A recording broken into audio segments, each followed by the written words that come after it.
Korea's new President Moon Jae-in and his government have inherited several thorny issues from the previous administration.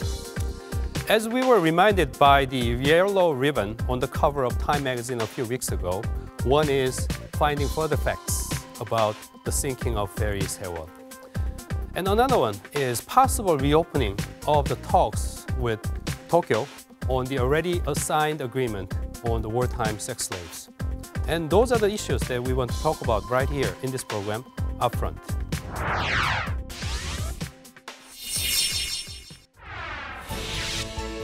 Expectations are high for Korea's new administration. In a poll released last week, more than 80% of respondents said that they believe President Moon Jae-in will do a good job in managing state affairs. What issues do Koreans think should be his top priority? 세월호 미수습자들이 하루빨리 집으로 돌아올 수 있도록 정부에서 최선을 다해 노력해줬으면 좋겠습니다. 약속한 대로 이제 많은 일자리를 만들어줬으면 좋겠고요. 이제 청년들 취업에 관련해서 많이 지원해줬으면 좋겠습니다. 세월호 유가족들의 아픔이 치유될 수 있도록 정부 차원에서 많은 지원을 해줬으면 좋겠습니다. 강대국들 사이에서 기죽거나 손해보지 않고 당당하고 현명한 외교를 펼쳐주셨으면 좋겠습니다. 미수습자들이 하루빨리 가족의 품으로 돌아갈 수 있도록 최선의 노력을 다해주셨으면 좋겠습니다. On April 16, 2014, the Sewol ferry, which was bound for Korea's southern Jeju Island, capsized off the southwestern island of Chindo, leaving 304 of the 476 passengers dead. The majority of the victims were high school students on a class trip, and 9 people are still unaccounted for. Many questions remain unanswered about the nation's worst ever maritime disaster, including the causes of the accident and rescue operations. The Korean people said uncovering the truth about the sinking should be given foremost attention by the new president. President Moon has pledged to launch thorough investigations into the ferry sinking since his presidential campaign. On the night of his victory, he met up with families of the victims of the ferry disaster at Gwanghwamun Square, reaffirming his commitment to get to the bottom of the incident. In his first luncheon meeting with his newly appointed top aides, he once again brought up the 세월호 incident. 그동안 이제 세월호 특조위도 제대로 활동하지 못하고 끝났기 때문에 그런 부분들이 좀 다시 좀 제대로 조사되고 진실 규명되게끔 하는 그것도 필요한 것 같고요. 3 years have passed since the disaster, but there is still rampant speculation about it. The new administration is also facing a number of other outstanding issues. On this week's Upfront, we shed light on some of the key issues that people want the new president to take on.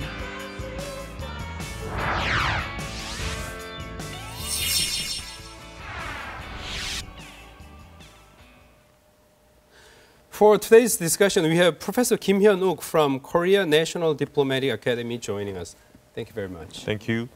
And also we have Professor Cho Jung-hun. He is the director of Institute of Unification at Ajou University joining us as well. Thank you very much. Good to be here. These are really tough issues that we are talking about today.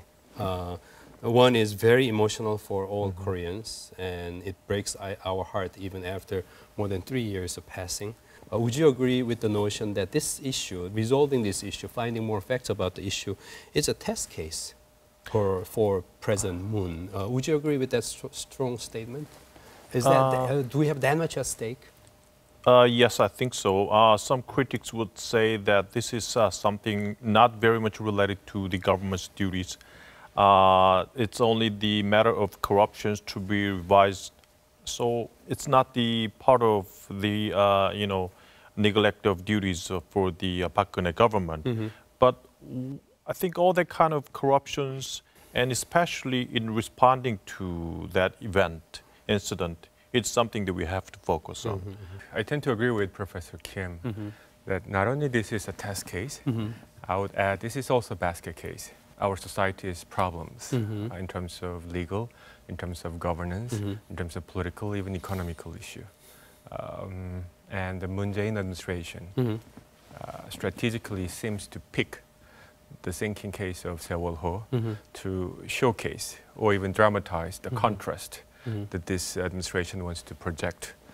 That this administration is different from Park Geun-hye administration. how to demonstrate it. I think they have picked this case for domestic issue, the sinking case of Sewol-ho, to show the way they treat the case, the way they restore the sense of justice, the way that government react to the people's outcry is different from what a Park Geun-hye administration had been done.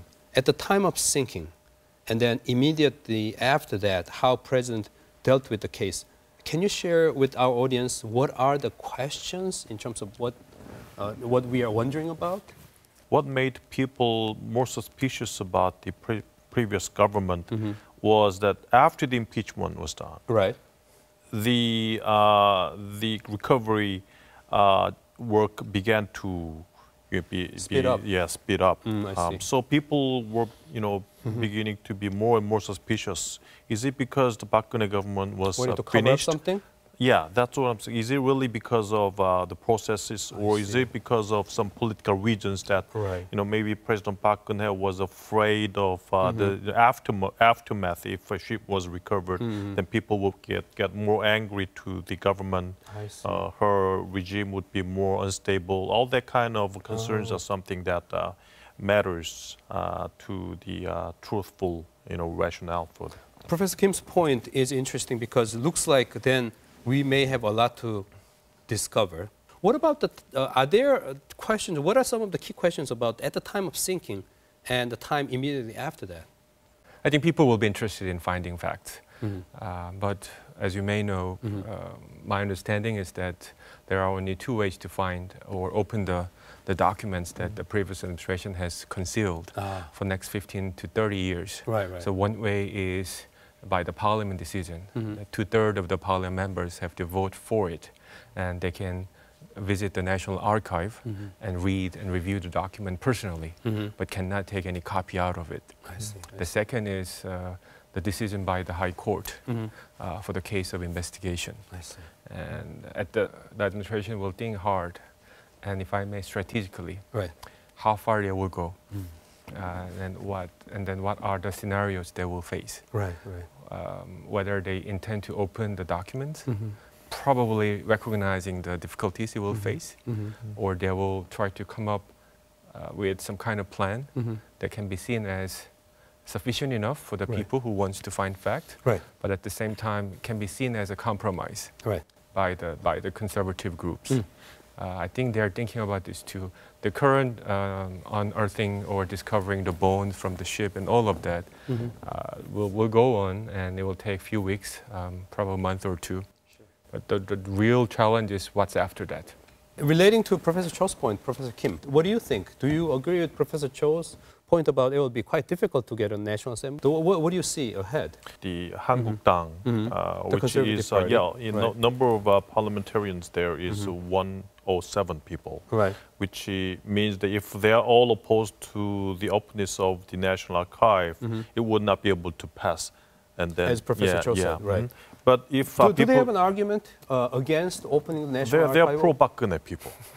But they gotta have a political argument, logic behind it. Well, but as far as their political, life is concerned, I think they are more willing to keep their, influences as pro-Park Geun-hye faction. Applying game theory into this politics, it is expected that Hangukdang's reaction Conservative Party upon the request of this opening of National Archive is pretty much predictable. If they vote for opening National Archive, I think they'll be finished, meaning losing their base for vote. Because of the people who do not believe that's a good idea. Okay, their constituents. Exactly. I think they have to be most mindful of their base of support at the time. If they vote for opening National Archive, I think this is to the straight sense of betrayal and nothing else. To the base who support Hong Jun-pyo, for example, in this election. The question is whether Moon Jae-in administration will be pressed that hard to create that situation. I agree. And that, to me, is rather unfortunate because we expect how they will behave, and that will create another sense of division in our society. Okay, then we'll have to move on to the next issue, which is as thorny as the previous one, that is possible reopening of the talks with Tokyo about the already signed agreement on the wartime sex slaves. So let's take a look at the public opinion here in Korea, what the ordinary citizens have to say about this issue, and we'll continue on with our discussion here.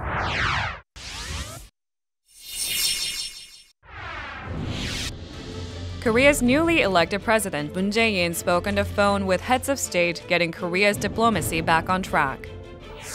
Moon reaffirmed his commitment to the Korea-US alliance on a phone conversation with US President Donald Trump and spoke with Chinese President Xi Jinping about major issues at hand, including THAAD and North Korea's nuclear weapons program. In a phone call with Russian President Vladimir Putin, Moon agreed to reinforce strategic communication with Russia on the North Korean issue. Among others, Moon's phone conversation with Japanese Prime Minister Shinzo Abe drew much attention. On December 28, 2015, when President Park Geun-hye was still in office, Korea and Japan reached a landmark agreement on reparations for Korean women forced into sexual slavery during Japan's colonial rule.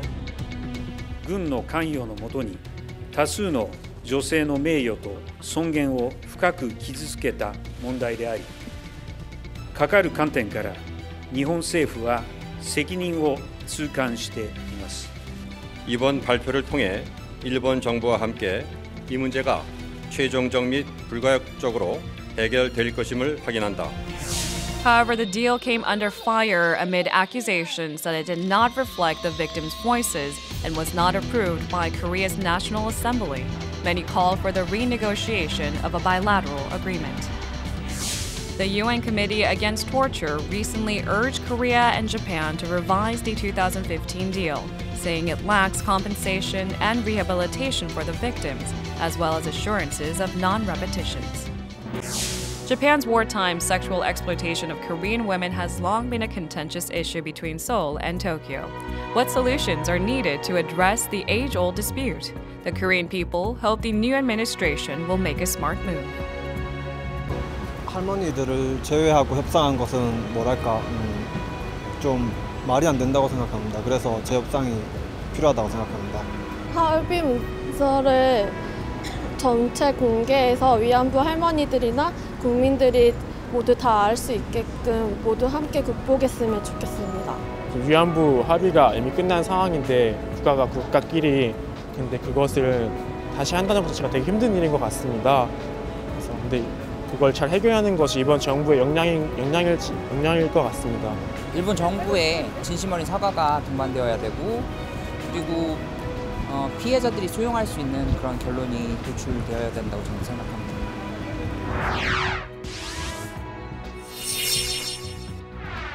Professor Kim, as an international relations expert, how do you evaluate these summit diplomacy over the phone? Any particular point that you noticed about the Moon presidency?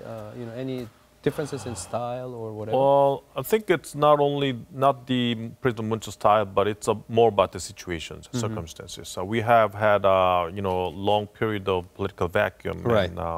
And during the time, the North Korea issues and also some other issues surrounding Korean Peninsula, the President Trump and so on and so forth were something that were making the Korean Peninsula very risky region. Right. So the President Moon needed to do something as soon as possible to recover what has happened during the political vacuum, and I think he chose the phone calls and sending special envoy to those countries. Right. I think overall his actions and strategy to deal with international crisis we face today was very successful. Right. The way he talks, starting with US, go to China, right. Japan, and Russia. I don't think that was accidental. It was well planned, right? Giving out signals, and as a strategy to manage crisis. I think this was crisis management strategy, and also give out very strong signal that the Korean leadership is back to the seat, and we exist now. We're back now. on the business. Exactly, right. Because I think until last Tuesday, the international discussion on Korean Peninsula was gone without our presence. So he wants to clearly point out that we're back to the seat. Now let's talk. Right. The challenge is when we send out special envoys to all these 4 countries, The first mission, of course, is to manage the crisis. Right. That there should not be any violence. No war is accepted. Peace is what we want. That will try to stabilize the situation. What the Moon administration will have to do relatively quickly is to come up with strategy that will overcome the current stabilized status quo, so to speak. Because stabilizing this two peninsula situation is not what Moon administration wants to achieve. So first stage is to maintain or stabilize the crisis. I think for that purposes, he and his team has done pretty impressive job at the moment. Now the real challenge after the crisis management is what other strategies they will present to deal with that, to deal with China's opposition, to deal with Russia and Japan. I think that is yet to be seen. I see. How to bring all these pieces into puzzle that will work. Let's move on to that issue that we want to talk about for the remainder of the time. That is the possible reopening of the discussion with Japan here. Some people believe that Moon is pushed by the public opinion here, which is not totally favorable about signing the agreement about wartime sex slave. And as Professor Kim has mentioned, he has made it clear in his conversation with Abe that Korean public finds it unacceptable, or they cannot fully embrace the existing agreement. What do you see ahead, Professor Cho, in terms of the possibility of reopening of the talks? Do you think it will happen for sure? We don't want to ask you to become fortune teller here, but what is your outlook here? I have to clarify my mind because I have my own preference how this issue should be held, or the kind of prediction as a social scientist. To me, the fact that Prime Minister Abe mentioned this, to me, was a strategic mistake. He actually cornered and pressured President Moon to react this way. He could have given more time. And have a more under the table discussion between two parties to come up with some workable solution. But on the first day, first conversation, he raised this one, and just within Abe's mistake. Within days, what else President Moon could have reacted? And if you look at the polls of the president election last few weeks, there was very divided opinion over the deployment of THAAD. But on the issue of sex slave issues, even Conservative Party candidate Hong Jun-pyo wants to renegotiate. So there has been somehow a consensus building during the election campaign. So President Moon has a very strong momentum behind his back that I'm willing, and to some extent I have to. I think President Abe should have known this.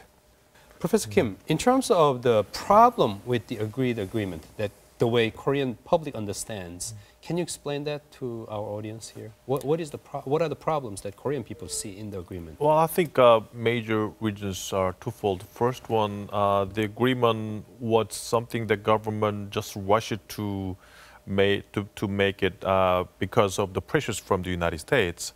Because the U.S. wanted the Japan and Korea relationship to be restored because it wanted to have a trilateral cooperation in security terms vis-a-vis China. The Obama administration. Yes. So the government level, it was very quick, but it did not really reflect the comfort women in Korea's opinions, comfort grandmothers' opinions in Korea, what they feel about the agreement, what they feel. They really needed a very sincere apology from Japanese government. That's something omitted from the agreement. Japan emphasized the compensation, monetary compensation. Yeah. But you're saying what Korea really wanted more strongly is recognition. Recognition of what happened. Yeah, that's the second point I'm trying to explain. You mean apology first? Yeah. Stronger apology and the recognition? Yeah, recognition and apology. But second point is that it should be a legal one. It should not be just a verbal recognition and verbal apology, but it's something that should be undertaken legally so that it will be something that will be, made in legal terms and legal documents. What do you mean by more official terms? International law or domestic law, criminal act, or what do you mean by legal? What I mean by legal is something that government to government or official level apology rather than just a verbally done and okay, good, that's it. In written forms. Yeah. There should be a stronger statement in that sense. Okay. Do you agree with the points, the observation here, those weaknesses? There should be more words in written form in terms of Japan's apology and recognition of what happened? I think the way, the reason why the Korean people felt insufficient toward the gesture that Japan has taken is pretty much to the point that Professor Kim has mentioned. It was a gesture as an individual, a sense of the choice of word was very mild and doesn't really carry over any real genuine sense of apologies. Now, probably it is maybe too much to expect real genuine sense of apologies. Right. But in order to move on and go close this chapter, I think another possible alternative is to make these apologies or sense of regret as official as possible. I see. As President Kim mentioned. Right. So something that can be interpreted as on behalf of Japan, on behalf of people of Japan. Right. That kind of message has to be coming out clear and louder. I see. We don't have to be forced by the government officials in both countries that this is official. Right. People, those sex slave woman is the first judge sitting in the court that they will have to decide whether any gesture that may come from Japan is sufficient. Then that's the most important test that we will have to judge by. The second is compensation. My understanding is that whatever amount Japan has offered is recorded in Japanese book, government book, as ODA, Overseas Development Assistance. I see. And that is not acceptable. It cannot be seen as assistance. I see. It is a compensation, and clear and louder and full stop. I see. So we need to have evidence, legal as you mentioned, institutional evidence, that they provide this compensation as compensation, not as overseas development assistance. I see. That sense is very, very important. Then the final point of our discussion, for that I think I need to take a sort of like a third party un-Korean approach, just in order to explain the issue better to our international audience. This is two-side game here, and Japan has their own domestic politics, and Japanese people, there is a doubt and questions about what Korea is asking for. How do we resolve this problem here? Japan having this stance and suspicion and mistrust about Korea, and Korea having this mistrust and the stance against Japan. Any fundamental approach to resolve this problem of domestic politics-driven foreign policy dilemma? If someone feels sorry, there's no limitation of how many times one should say sorry. I see. Very good point. If that is not true, then one will question whether that person really feels sorry. I see. Now I'm checking out myself as Korean, coming into this as a third party. Okay.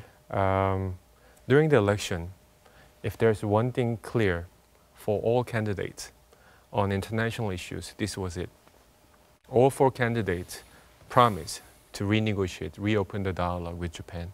I'm very certain that Japanese leadership has monitored the Korean election very carefully, as we have done for U.S. election last November. Day after day, we predict what will be the Trump's reaction. So I think this is time to listen what Japan may offer, instead of presenting ABC terms and conditions that we want to change. And that's probably the first step that any sensible negotiator will take. Very good point. Instead of presenting ABC, otherwise this negotiation is broken. That will not make it. I think that's a very important point. I agree with him that what they're complaining about is that Korean governments have so many different categories to deal with Japan about the comparable issues. So they want to negotiate with Korea anymore. That's the point. And also renegotiation would not be acceptable for Abe government because he also have to take care of the domestic political issues. Now he's now trying to revise the constitution. Now she's trying to make Japan more, I don't want to say this term, but a militarist or rightist nations, more normal nations. in this background, it would not be such an easy thing to be accepted by Japanese government about the comfort women issues. So I think we have to think about all the kind of domestic problems and circumstances in Japan, and maybe President Moon would not want to, harm the relationship between two countries. I see. Very important points. I've learned a lot today. I'm sure our viewers have learned a lot as well from our two professors. Thank you very much for your contribution. Thank you very much. Thank you. We want to thank our viewers for having joined us from all around the world to understand these very difficult issues involving Korea, as well as the regional politics here. And next time when we discuss these important issues, we want to ask you once again to join us. And until then, this has been Kim Byung-jun. Thank you very much.